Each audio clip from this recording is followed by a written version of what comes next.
Quels seraient, d'après toi, les 3 meilleurs conseils que tu aimerais donner à quelqu'un qui veut devenir entrepreneur?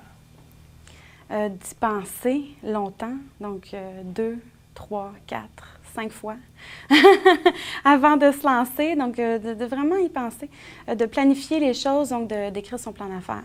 Donc ça serait mon deuxième conseil. Et puis, troisièmement, de s'entourer des bonnes personnes. Donc, évidemment, d'aller rencontrer toutes les personnes qui peuvent nous aider à bâtir notre entreprise. Donc, pas seulement d'anciens entrepreneurs, mais de vraiment aller rencontrer les gens qui vont être les piliers de la fondation, en fait, là. Donc, tous les gens qui vont nous entourer, qui vont nous permettre d'accomplir les tâches que nous, on ne peut pas accomplir parce que, oui, on est entrepreneur, mais on est aussi technicien, donc on a un produit à préparer et à vendre. Donc, on a besoin de tous ces gens-là pour nous entourer. Donc, de bien les choisir. Je pense que pour devenir entrepreneur, il y a des personnes qui sont nées comme ça, qui ont des aptitudes pour manager, gérer, avoir des idées, une vision. Je pense aussi que ça peut s'apprendre. Et moi, j'ai toujours été employée toute ma vie. Et quand j'ai vraiment pris la décision de démarrer mon entreprise, je me suis dit qu'il fallait que j'aille me former, que j'avais besoin de quelqu'un qui me donne des directions, qui m'explique tout ce que je ne sais pas. Quelle importance que tu accordes à la formation de base? Bon, pour moi, c'est super important. C'est super important parce que, encore une fois, moi je suis une éternelle étudiante, j'étudie toujours quelque chose, j'ai toujours étudié quelque chose parce que j'ai une curiosité naturelle. Et avoir une formation, de base, c'est important évidemment parce que c'est ça qui va faire que vous êtes en mesure de fournir un plein de services. Mais je pense que ce qui est encore plus important, c'est la formation continue. Qu'on peut toujours apprendre de nouvelles choses, surtout dans le domaine dans lequel je travaille, où la technologie évolue tout le temps.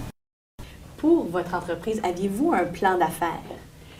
J'ai eu la chance de participer au projet Être en affaires à Éducation, qui était un bon, je pense que c'était vraiment un bon tremplin. Ça m'a permis vraiment de plus me préparer à la colombopédiatrie, surtout que c'est plus ou moins connu ici dans l'Ouest par rapport à l'ostéopathie. Donc oui, j'ai eu à faire un plan d'affaires qui m'a aidé quand même à établir des étapes concrètes, d'établir mon nom de compagnie, d'établir aussi, de faire une étude de marché pour bien comprendre aussi quelle est la réalité de la santé en Colombie-Britannique.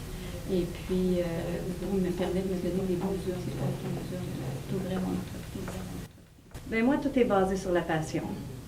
Pas de passion, j'ai eu beaucoup de difficultés à avancer. Donc, mon travail, pour moi, c'est vraiment basé sur la passion. Mes clients, je les aime toutes. C'est bête à dire, je les aime toutes. Et ils ont chacun leur propre histoire et c'est vraiment un beau petit trésor que j'amène autour avec moi constamment. Comment faites-vous le marketing de votre entreprise? Au départ, quelque chose de très simple, la carte d'affaires que je peux donner à toute personne que je rencontre. Mais le plus important, c'est vraiment le site Internet.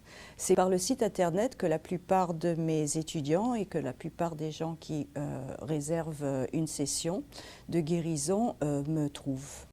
Comment est le réseautage pour vous, pour aller trouver vos clients? Et comment vous y prenez?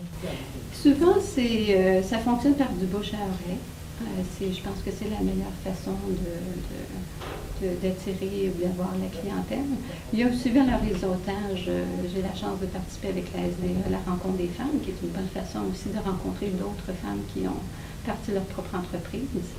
Il y a également la Chambre des commerces qui donne aussi une bonne opportunité de faire des rencontres et de faire du réseautage dans le milieu.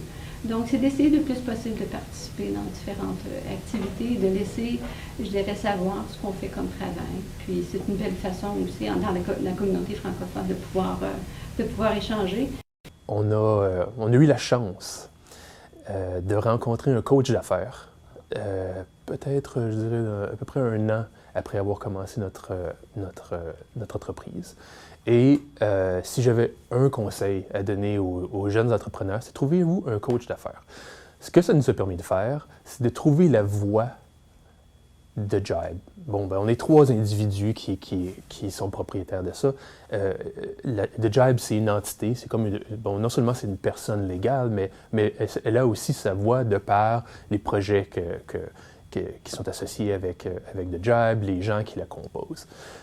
Et donc, de rencontrer un coach d'affaires, ça nous a permis de cibler, de bien identifier quelle était cette voie-là et quelles étaient les aspirations de la compagnie. Donc, personnellement, j'ai des aspirations, et puis mes partenaires d'affaires aussi. Mais en tant que compagnie, comment on peut mettre ensemble nos forces et aspirations afin d'aller de l'avant? Quel conseil auriez-vous pour quelqu'un qui est francophone, peut-être dans une autre entreprise, mais qui voudrait partir leur propre entreprise? Qu'est-ce que vous leur donneriez comme conseil? D'aller chercher les ressources nécessaires à la SDE, Société de développement économique de la Colombie-Britannique. Comment est-ce que vous définissez la réussite? C'est très facile. La réussite, c'est le bonheur. C'est être capable d'avoir des succès en affaires sans détruire sa famille et son milieu social. Très bonne réponse.